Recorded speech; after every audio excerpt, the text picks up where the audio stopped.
오늘은 아버지 상에 대한 이야기를 하는데, 아이들이 4살 때 자기 아버지에 대한 상은 우리 아버지는 뭐든지 다 잘할 수 있어 라는 것이라고 합니다.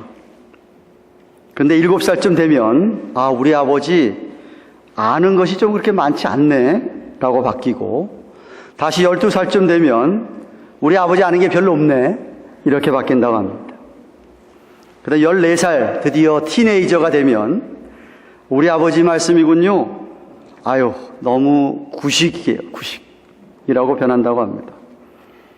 사춘기를 넘어서 21살쯤 되면 우리 아버지는 1세기쯤 시대에 뒤떨어진 분이랍니다 라고 골동품 취급을 한다고 합니다. 그래도 제대로 아이를 교육을 시켰으면 25살쯤 되면 드디어 철이 들기 시작을 해서 우리 아버지는 아는 것이 많지는 않지만 그래도 어느 정도는 알고 계신 것 같아요. 30살 되면 아버지께서는 이 일에 대해서 어떻게 생각하고 계신지 좀 알아봐야 되겠습니다 라고 아버지의 뜻을 존중하는 아들이 되어간다고 합니다. 35살이 되면 제가 결정을 내리기 전에 아버지 한번 의논을 하고 싶어요.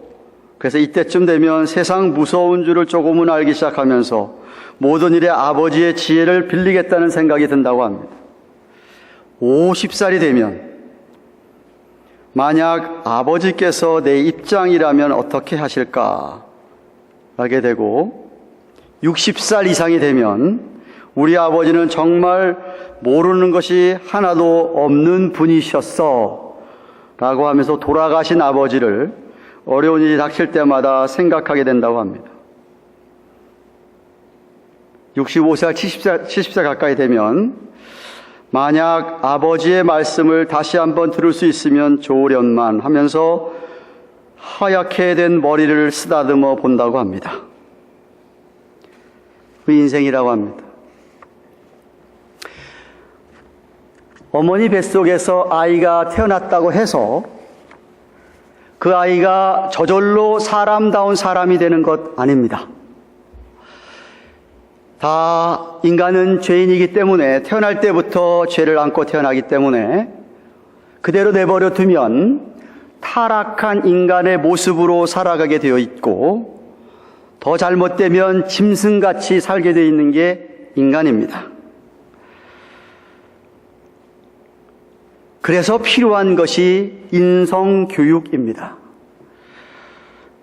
육체적인 성장과 아울러서 성숙한 인격자로 변화되어가는 과정이 아이들에게 필요한데, 이런 과정에서 부모의 역량은 정말 크루셜합니다. 물론 아이들이 자라가면서 좋은 친구를 만나거나 좋은 스승을 만나서 그들의 영향을 받기도 하지만, 부모로부터 받는 영향에 비하면 that's almost nothing. 어머니, 아버지로부터 어떤 교육을 받고 어떤 모습을 보고 자라는 것과 비교할 수가 없습니다. 아버지도 마찬가지입니다. 아버지가 자식이 생겼다고 저절로 아버지다운 아버지 되는 것 아닙니다. 아버지로도 정말 자녀를 사랑한다고 한다면 아버지가 한 인간으로서의 성숙해짐으로 말미암아 성숙해져 가야 아버지다운 아버지가 되는 것이죠. 제가 말하는 성숙해진다고 하는 것은 크리스천 컨텍스트에서 예수를 믿는 사람 같은다고 한다면, 아버지가 성숙하다는 뜻은 아버지가 하나님을 정말 몸과 마음과 혼과 영과 다해서 하나님을 그렇게 사랑하고 이웃을 또한 그렇게 사랑하면서 주위의 모든 관계된 사람들과 좋은 덕스러운 관계를 맺고 살아가는 사람이 성숙한 인간, 성숙한 아버지의 모습입니다. 거꾸로 얘기하면 미성숙한 아버지들은 비록 아이를 낳고 아이가 커가서 자기가 아버지라 한다 하더라도 하나님을 사랑할지도 모르고 주위의 이웃들을 사랑할지도 모르고 배려할 줄도 모르고 자기만 알고, 그렇다고 한다면 그래서 이웃의 좋은 관계를 맺는 사람도 별로 없고 그렇다고 한다면 그 사람은 굉장히 미성숙한 인간, 미성숙한 아버지인 것이죠.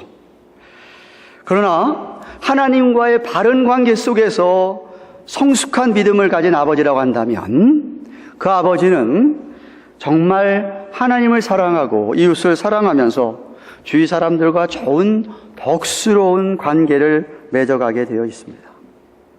오늘은 파더스데이 아버지 주일이라서 아마 아버지들은 자녀들에게 대접을 받게 될 겁니다. 아버지들이 수고하고 계신 것을 생각하고 자녀들이 여러분에게 아마 오늘 선물이나 식사 대접을 할 것입니다. 하나, 저는 좀 우리 아버지들로서 성경이 이야기하고 있는 이상적인 아버지 상, 아버지 이미지가 무엇일까? 정말 아버지로서의 세상을 살아가는 하나님 아버지 앞에서의 목적과 의미를 가지고 그렇게 하나님 아버지를 닮은 이미지, 하나님 아버지를 닮는 모습들이 우리 아버지들에게 있는지 한번 생각해 보기를 원합니다. 물론 우리 아버지들 다 불완전합니다. 그런데 여러분은 아셔야 될 게 그럼에도 불구하고 자녀들은 하나님 아버지가 아마 내 아버지와 좀 비슷하겠지라고 생각하기 때문에 무엇인가 자녀들에게 하나님 아버지 닮은 모습을 보여주어야만 합니다. 왜냐하면 인간은 하나님 아버지를 인간 아버지에 대한 경험으로 이해하려고 하는 성향이 있기 때문에 그렇습니다. 다시 한번 이야기할까요? 인간은 하나님 아버지를 인간 아버지에 대한 경험으로 이해하려고 하는 성향이 우리 아이들에게 있기 때문에 그렇습니다. 성경에서 아버지에 대한 이미지를 가장 잘 보여주고 있는 것이 바로 오늘 본문, 여러분이 너무나도 잘 아는 탕자의 비유입니다. 탕자의 비유를 하기 전에 미리 잃어버린 양 한 마리의 비유를 예수님 말씀하시고 그 다음에 잃어버린 동전 드라크마 비유를 얘기하신 다음에 잃어버린 아들 탕자 비유를 하고 있는 것이 누가복음 15장입니다. 그래서 누가복음 15장의 초점은 이겁니다. 잃어버린 양이든지 잃어버린 동전이든지 잃어버린 아들이든지 죄인 하나가 하나님 앞에 회개하고 돌아오면 우리 하나님이 너무 기뻐하신다는 겁니다. 그래서 탕자의 비유도 그 초점에 맞추어서 얼마든지 제가 탕자에만 초점을 맞추어서도 설교할 수 있고요. 아니면은 큰아들, 나중에 보겠지만 큰아들, 어쩌면 제가 생각할 땐 탕자, 둘째 아들보다 더 나쁜 아들입니다. 큰 아들에 초점을 맞춰서도 제가 설교할 수 있습니다. 그리고 아버지 설교할 수 있는데 그 세 가지 다 해버리면 시간이 1시간도 모자라요. 그래서 제가 오늘은 아버지 날이기 때문에 여러분과 함께 아버지에 대해서 초점을 맞추면서 우리 아버지들이 하나님 아버지를 닮아야 할 텐데 어떤 모습을 닮아야 할 것인가를 좀 생각해 보기를 원합니다. 내용은 여러분이 너무나도 잘 아는 내용입니다. 한 아버지에게 두 아들이 있었습니다. 둘째 아들이 컸다고 아버지 나한테 재산 나눠주세요. 나가겠습니다. 집 나가겠습니다. 라고 얘기를 합니다. 당시에 유대인의 관습에 의하면 재산을 나눠주는 것은 아버지가 반드시 죽어야만 돌아가신 후에야 재산을 나눠주게 돼 있지 자녀들한테 돌아가시지도 않으셨는데 재산 나눠주는 법이 없었습니다. 그러니까 아버지 나한테 유산 주세요라고 하는 이야기는 뭐냐면 아버지 빨리 좀 죽어주시오 이런 얘기야. 아들이 지금 하는 이야기가 아버지 빨리 좀 죽어줘야지 내가 재산을 살 텐데 살아있으니까 그냥 재산이 더 달라고 하는 이야기는 얼른 죽어 살았으면 좋겠는데라고 생각하는 아들입니다. 그리고 유대율법에 의하면 신명기서 21장 17절에서 얘기하는데 아들이 만약에 둘만 있으면 큰 아들에게는 3분의 2가 가고 작은 아들한테는 3분의 1이 가게 되어 있습니다. 근데 우리말 번역에는 좀 그게 애매하게 되어 있지만 이 아버지는 딱 반을 나누어서 정말로 아들이 반을 달라고 얘기하지는 않았다고 여기 성경이 되어 있지만은 그래도 달라고 나눠달라고 얘기할 때는 딱 반 잘라달라고 얘기한 것 같아요. 그래서 정말 아버지가 반을 둘째 아들한테 줍니다.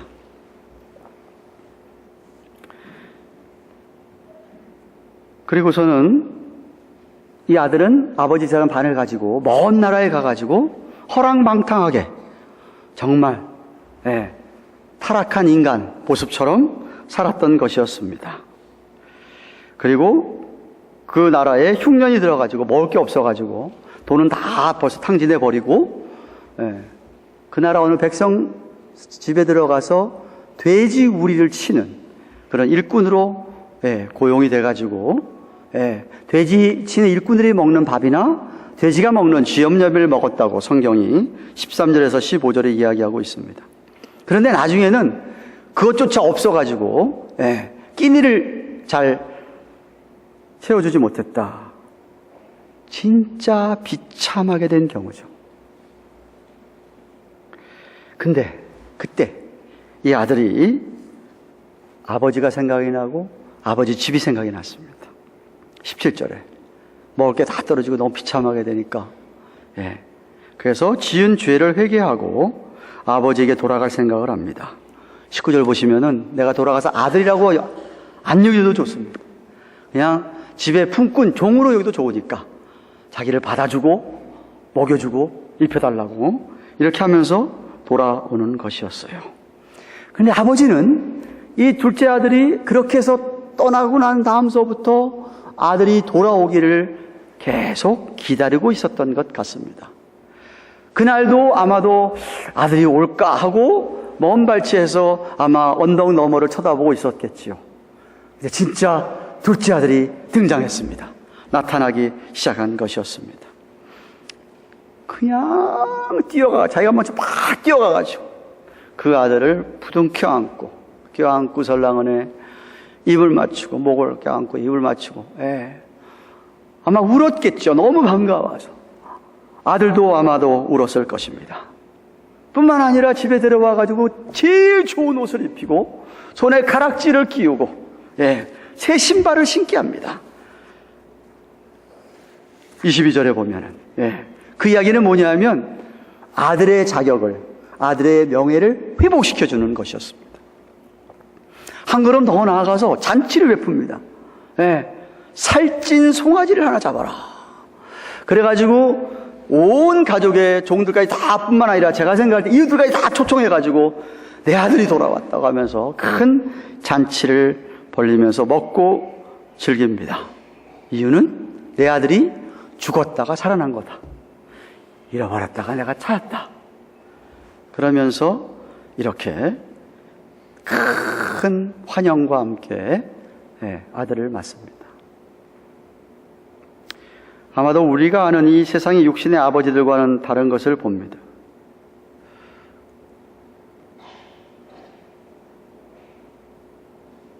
우리 하나님 아버지의 모습입니다. 그래서 저와 여러분이 닮아야 할 아버지 상입니다. 몇 가지 교훈을 생각해 봐요. 첫째는 하나님 아버지는 자녀들을 존중합니다. 자녀들이 아무리 어리다 하더라도 또 뭐 사춘기를 지나고 컸다 하더라도 한 인격체로서의 그 아들, 딸을 존중합니다. 무시하지 않습니다.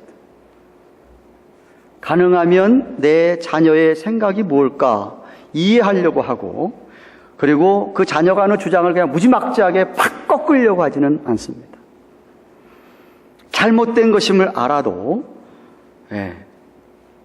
세상에 그 아들이 닭이 다 컸다고 이제는 아버지 죽으라고 하는 듯이 재산을 가지고 그렇게 집을 나가 버렸지만,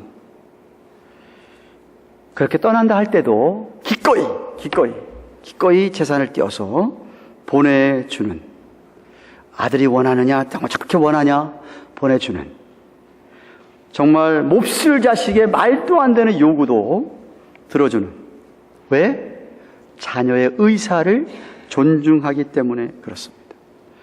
비인격적으로 어느 아버지처럼 쌍욕이나 해야 되고 몽둥이를 들거나 땀 귀싸대기를 때리는 게 아니라 억지로, 혹은 뭐 그렇게 해서 다리에 몽둥이를 부러뜨려서라도 못 나간다고 하는 그런 아버지가 아니라, 원하는 대로 설득을 했지만 말을 안 들 경우에 그냥 내보내줍니다.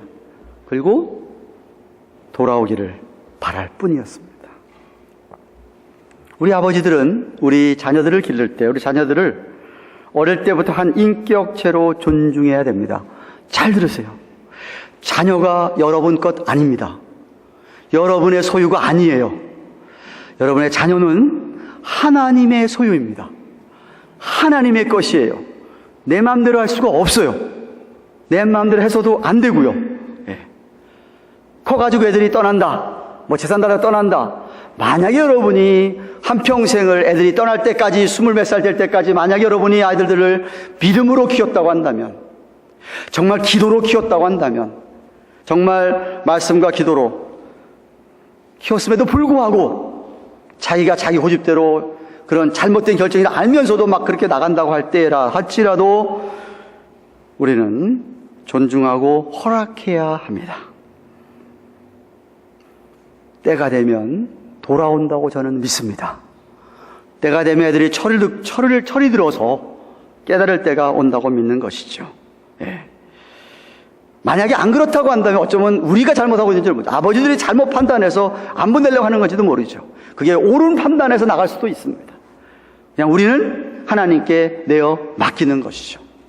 자녀를 하나님께 내어 맡기는 겁니다. 아니, 여러분, 어쩌면 여러분 인생은요, 사랑하는 사람들을 떠나 보내주는 일의 연속이 아닌가 생각을 합니다.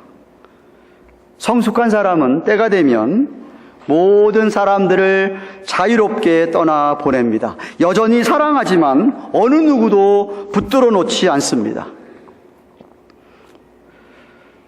때로는 우리가 애들이 크면 애들을 자녀들을 데려 보내야죠. 또 우리가 더 나이를 먹으면 부모님들을 떠나 보내야 되죠. 네.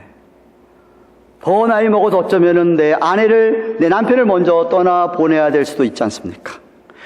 그런데 성숙한 그리스도인은 떠나 보내는 것에 대해서 그렇게 마음 아파하고 아주 외로워해서 어쩔 줄 모르고 그러지를 않습니다. 왜냐하면 하나님 사랑이 그 안에 있기 때문에, 하나님 사랑이 풍성하기 때문에 별로 그렇게 외로워하지 않습니다. 그러나 미성숙한 사람들은 떠나 보내지를 못하죠. 왜? 집착하는 사랑이기 때문에. 그래서 간다라면 그냥 울고불고 난리고 며칠이고 몇 달이고 우울증까지 걸리게 되죠. 그게 미성숙해서 그렇고, 내 것이라고 하는 집착하는 소유적인 사랑 때문에 그렇습니다. 내 것이 아니에요. 사실 내 남편도 내 아내도 내 것이 아니고, 우리 어머니 아버지도 내 것이 아니고, 예, 다 하나님께 속했어요. 예. 그래서 우리는 때가 되면 사랑하는 사람들을 잘 내어 보내야 됩니다. 예. 만약 여러분이 그게 힘들다고 한다면, 여러분에게 믿음이 필요하고 소망의 인내가 필요하고 하나님의 사랑이 필요합니다. 성숙한 사람들은 그렇게 잘 내어 보냅니다. 둘째로 하나님 아버지는 참고 기다려줍니다. 둘째 아들이 집을 나가서 자기 마음대로 살겠다고 재산을 반나로 달라고 할 때 이미 이 아들이 어떻게 될 것인가를 어쩌면 아버지는 다 알고 있었을 것입니다. 분명히 아들 저거 망할 거다라고 알고 있었을 것입니다. 그러나 기다리면 돌아올 것을 믿었습니다. 그래서 그냥 기다렸습니다. 참고 인내하면서 기다렸습니다. 하나님의 때를 기다렸던 것이지요. 오늘날 우리 아버지들과 좀 많이 다르지 않습니까? 기다리지 못하고 자기 방식대로 어떻게 해서든지 잡으려고 하는 아버지들 아닙니까? 자식들을 어떻게든지 매니플레이트, 영어로 얘기하면 그렇게 하려고 하지 않습니까? 그러면 아이들이 제대로 된 올바른 인성교육을 받지를 못하게 됩니다. 아니면 어쩌면은 그렇다 할지라도 보내는 주는데 이 정말 호로 자식 같은 놈아, 이제 너 내 아들 아니다, 이제 끝이다, 내 이름을 내 호적에서 파버리겠다 이러면서 나한테 둘째 아들이 첫 아들 큰 아들이 있으니까 내가 장남 믿고 살겠다 하면서 아예 포기하고 그런 둘째 아들을 잊어버리려고 하는 그런 아버지들이 아니신지 한번 생각해 보았으면 좋겠습니다. 아니죠. 하나님 아버지를 닮는 아버지는 기다려줍니다. 스스로 깨달을 때까지 아들이 가서 고생할 것을 알면서도 말입니다. 셋째로 하나님 아버지는 너무나도 잘 용서하시는 분입니다. 사랑하기 때문에 아버지가 죽었으면 좋겠다는 마음으로 재산을 가지고 달라고 했던 아들, 얼마나 아버지 마음에 정말 못을 박았겠습니까? 아버지에게 정말 큰 상처가 됐을 것입니다. 네, 정말 핏덩이와 같고 그동안도 수많은 것 많은 것 다 투자해서 길러놨더니 커 가지고서는 아버지 마치 모욕을 하면서 죽으라고 모욕을 할 정도로 모욕하면서 재산을 가지고 나가니 엄청난 상처를 입었을 것이고 막대한 피해도 입었을 것입니다. 그럼에도 불구하고 용서합니다. 그럼에도 불구하고 용납합니다.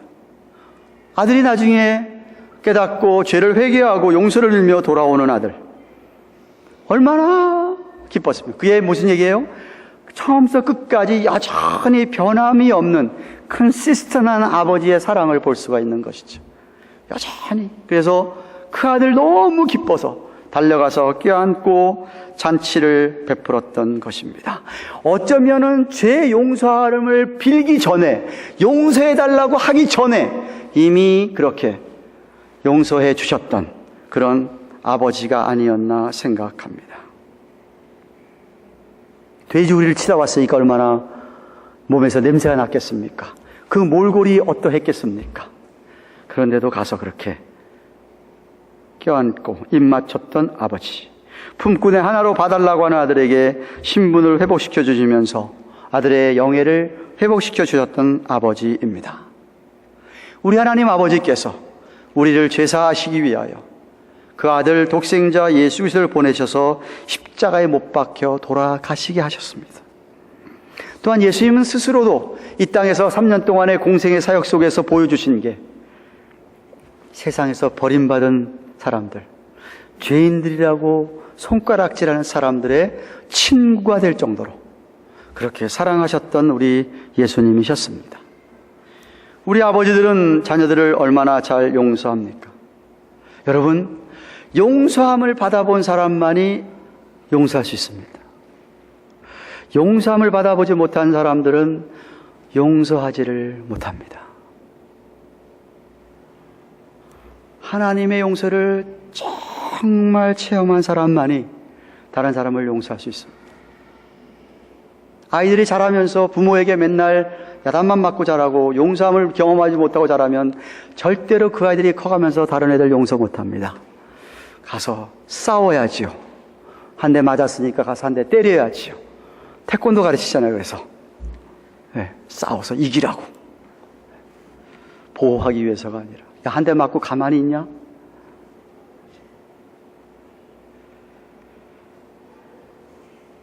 잘못된 거는 물론 가르쳐 줄 수 있어야지만 잘못을 시인하고 돌아오면 얼마든지 용서하고 용납해야 되는 것이 우리 아버지, 당연하죠. 그죠?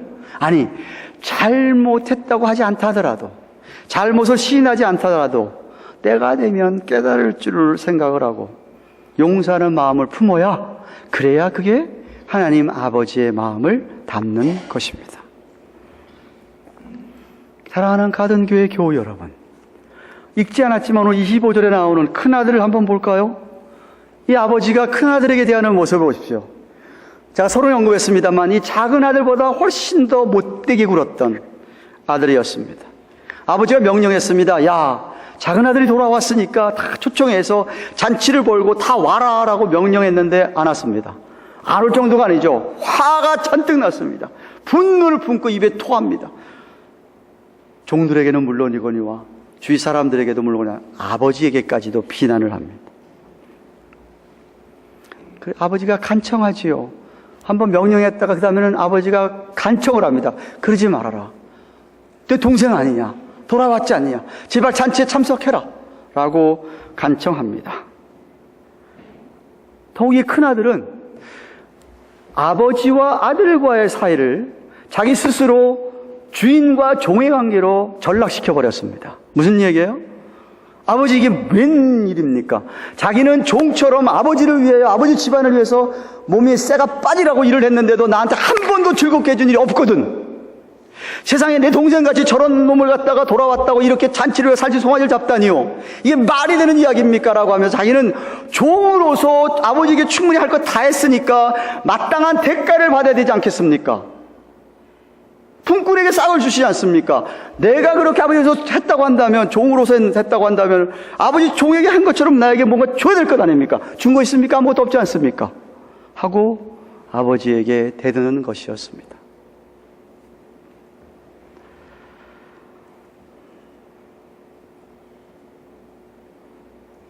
동생은 이미 집을 떠날 때 아들의 길을 포기하고 떠나지 않았습니까? 근데 무슨 돌아왔다고, 이렇게 하고선 돌아왔다고, 뭐 자수성가해서 뭐 정말 돌아왔으면 모를까, 이렇게 비참하게 돌아왔는데 무슨 제일 예쁜 옷과 금가락지, 가락지와 심새신을 지키면서 잔치를 베풉니다. 이거는 어불성설입니다. 하면서 아버지에게 반기를 드는, 아버지를 반역하는 행동입니다. 그래서 제가 볼 때는 큰아들이 훨씬 더 나쁩니다. 작은아들보다. 굉장한 비유의 말씀이 있어요. 지금 예수님께서 이 비유 속에는요, 뭐가 있냐면 큰아들이 바리새인과 서기관들이야 이거예요. 소위 말해서 자기들 율법 지킨다고 하는 자기 의를 나타내는 좀 그들을 큰아들로 비유해 놓은 거예요. 그러니까 교회도 마찬가지, 교회도. 내가 뭐 교회생활 뭐하고 뭐하고 다 했는데 자기 의를 딱 나타내면서 안 그러면서 뭐 하고서 그냥 막 함부로 하는 사람들. 정말 악한 신자예요, 악한 신자. 똑같은 거예요, 큰아들하고. 아버지의 명령에 반기를 드는 거예요. 아버지가 어디 그렇게 하라 그랬어요? 어디 교회에서 그렇게 하라 그랬어요? 낮아지고 겸손해서 섬기라 그랬잖아요. 큰아들이 그랬다고요. 근데 이런 큰아들에게 하는 아버지의 반응을 보세요. 31절, 32절 보세요. 얘야, 너는 나와 항상 함께 있지 않냐? 내 것이 다 네 거다. 내 것이 다 네 거다. 네 동생은 죽었다가 살았고 내가 잃어버렸다가 얻었기 때문에 우리가 즐거워 기뻐하는 것이 마땅하지 않냐? 참 큰아들의 이런 모욕적인 언사와 행동에도 불구하고 참으시면서 그 큰아들조차도 인격적으로 설득하려고는 아버지, 설복하려고는 아버지. 모르겠어요, 큰아들이 어떻게 했는지. 성경 안 나와 있어요. 근데 아마도 이게 서기관 바리새인들이라고 한다면 안 변했어요. 안 변했어요.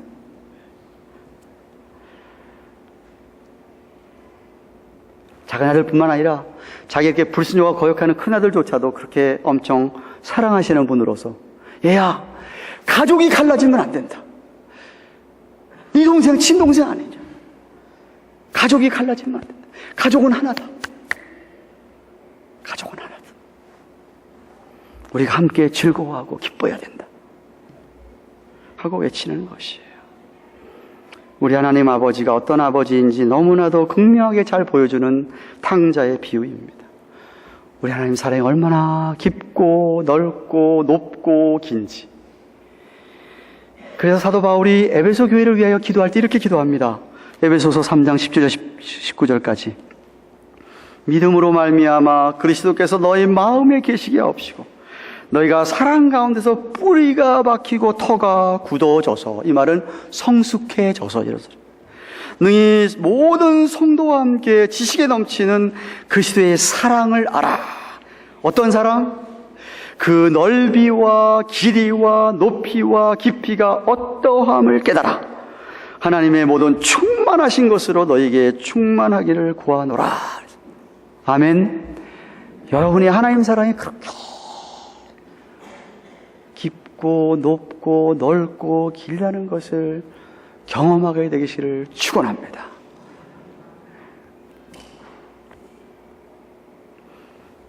아시는 분은 아시겠지만 제 큰딸은 LA가 있습니다. 작은 딸은 뉴욕에 가 있습니다. 엊그저께 아버지 파더스 데이라고 카드를 보냈어요. 두 딸이 어떻게 똑같이 나한테 같은 날 도착을 했어요. 카드를 읽다가 물론 거기 선물도 같이 보내왔습니다. 근데 선물보다 중요한 게 아이들이 카드를 딱 썼는데 우리 큰딸이 물론 영어로 이렇게 얘기했습니다. 자기 믿음이 오늘날 이렇게 된 것은 다 아빠를 통해서 이렇게 됐습니다. 아빠에게 배운 게 있는데 아빠가 교회를 해서 얼마나 헌신하는지, 아빠가 기도 생활에 얼마나 헌신하고 사는지 자기가 그 헌신을 배웁니다. 큰 딸이 계속 왔어요. 작은 딸이 또 뉴욕에서 본 작은 딸은 그 카드에 이렇게 써있어요. 자기가 혼자 밖에 나가 살아보니까 정말 하나님 중심의 가정에서 자기가 태어나고 자랐다고 하는 것이 얼마나 축복인지 모르겠다고. 얼마나 축복인지 모르겠다고. 내가 만약에 앞으로 결혼을 해서 가정을 꾸게 되면은 우리 아빠 이런 가정이 됐으면 참 좋겠다고.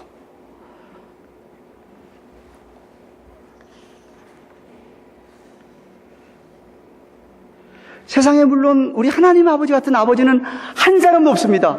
저를 포함해서 어느 누구도 하나님 아버지 같은 사람 아무도 없어요. 근데 여러분, 세상에는요, 여기 나오는 큰아들이나 둘째 아들 같은 자녀는 너무 많습니다. 아니, 다 그렇습니다, 다. 그래서 하나님이 강조하는 게 뭐냐 하면 하나님 아버지 같은 아버지를 보여달라 이거예요. 그래야지 그런 자녀들이 돌아올 거 아니냐, 돌아올 거 아니냐 이거죠.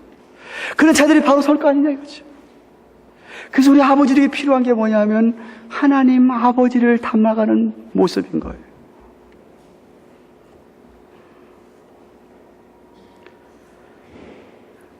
분명한 거 하나 있습니다. 만약 여러분이 하나님의 자녀가 아니라면 절대로 하나님 아버지를 닮아갈 수 없습니다. 여러분이 하나님의 자녀가 아니면은 닮아갈 수 없어요. 죽었다 깨어나도 안 되고요.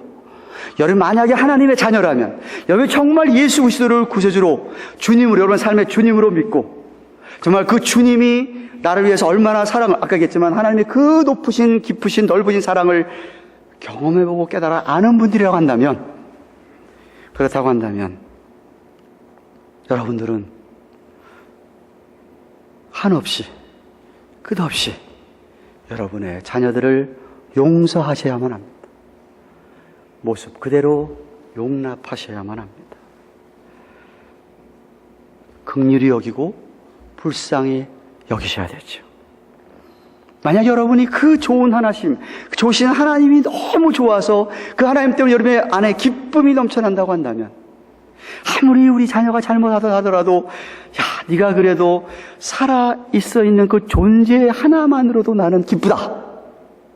이럴 수 있어야 된다는 것이. 아무리 속을 새겨도.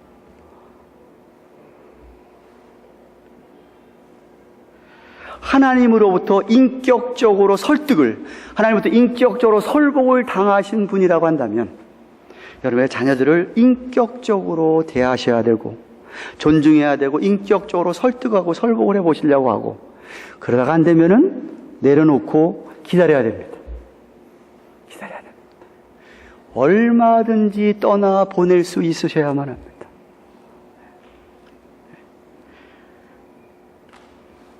그러면서 참고 기다려 줘야죠. 여러분 안에 하나님 사랑이 있기 때문에 외로워하지 마세요. 힘들어하지 마세요. 하나님 한 분으로 만족한다는 찬양하지 않으세요? 안 하는 모양이네, 아무도. 입으로만 그렇게 찬양하고, 아니에요. 나한테는 내 자식놈이 있어야 되고, 내 안에 내 남편이 있어야 되고, 뭐 다 있어야 돼요. 있으면 좋고 감사할 뿐이죠. 없으면 하나님 계시잖아요. 네?